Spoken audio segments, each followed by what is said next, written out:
Hello everyone, Shahzad Bukti here. So before we start the video, I want you to look at this image here, this compilation of celebrity faces.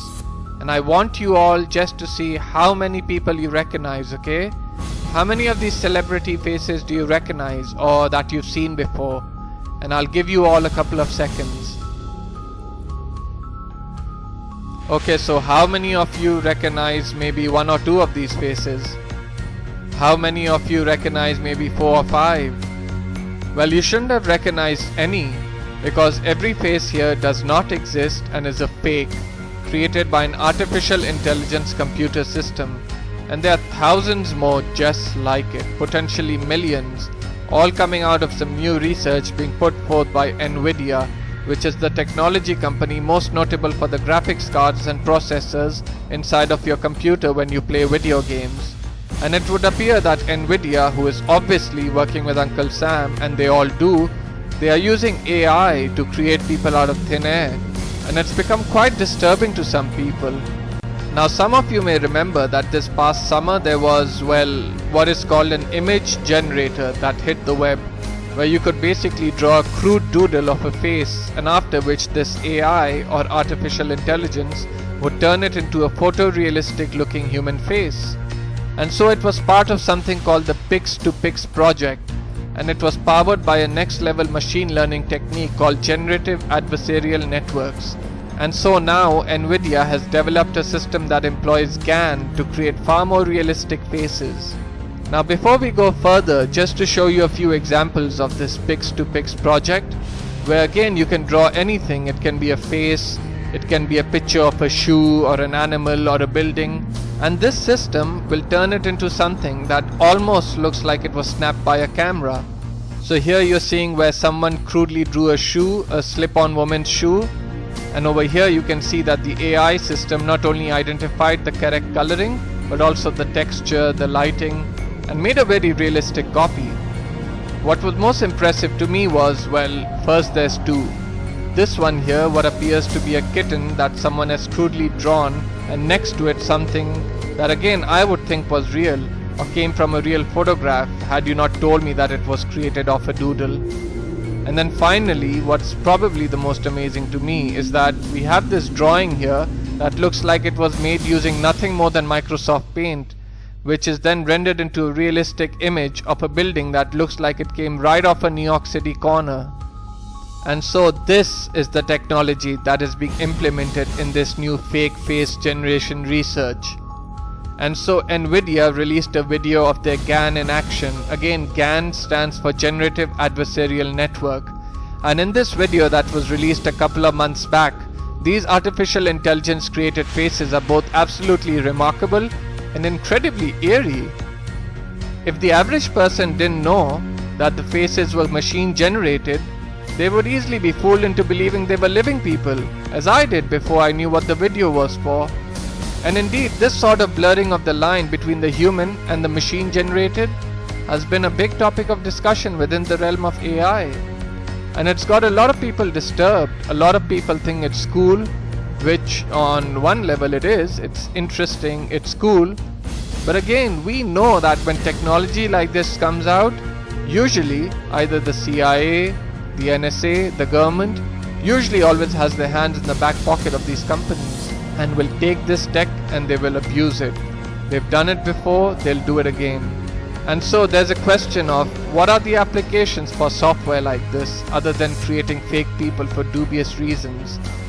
I mean, I don't even want to think of the applications this could be used for, whether it be creating patsies or making up individuals to serve as victims of fake tragedies, putting people that are not real into photographs that could then be later used as false evidence.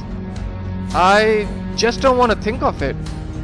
And who knows how long they've already been using this technology before letting it out to the public. And if you thought this was disturbing, it gets much worse, trust me. There are a number of AIs that are using something called deep learning techniques to also produce human sounding speech. Google, for instance, has something called WaveNet, which can now copy human speech almost perfectly. Now there's also a startup called Lyrebird, and it has an algorithm that is able to synthesize a human's voice using only 1 minute of audio. Now just think about that. Using only 1 minute of audio, this thing can copy your voice. And you know, immediately when I heard that, it made me think back to a film that came out in the 80s. Many of you probably don't know, many of you maybe do, but it was called Tango and Cash. And it was sort of this action buddy cop film that had Sylvester Stallone and Kurt Russell. And there was one point in the film where Kurt Russell discovers that there's this audio tape of him on there talking about some pretty dubious things. He realizes that it's a computer generated voice, and in the film it's used to frame him saying some very incriminating things. And so that's the first thing literally that I thought of when I heard that they were able to synthesize your voice. So imagine the government or the state has the power to take a small amount of audio of you talking, and before you know it, you're listening to a recording of what sounds like you, is talking like you, but that is saying some very scary things that you didn't say. And now imagine the applications of that. And so other dubious ways that this technology can be used is not only creating fakes, but editing real-time videos and erasing things. Now many of you may remember this, but around 8 years ago a video came out online displaying something called diminished reality. And what this was a piece of software that you could load into a camera that would be able to remove objects from a video in real time, as in while you're recording. And so we all know about augmented reality, it's used today, but back then this German software company created something called diminished reality. Now we've seen similar for photos, but this software can neatly delete any object from a live full motion video. And you're seeing examples of that here. Whether it's a person, whether it's an inanimate object, a chair, basically anything you select, this thing will remove. And the effect is achieved using an image synthesizer that reduces the image quality first, removes the object, and then increases the image quality back up. And all of this takes place within 40 milliseconds. Fast enough that the viewer doesn't notice any delay. And as the camera moves, the system maintains the illusion through tracking algorithms and guesswork. And the video and images that you're seeing here were just the first rough cut from 8 years ago. And look how amazingly scary it is.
Now the only real application up to that point for diminished reality, as it's now called, was maybe used back in the days of Hollywood and still used today, where they would edit out things in motion pictures like wires, for instance. You got a guy swinging on wires, they erase them out in post and make it look like the guy is flying.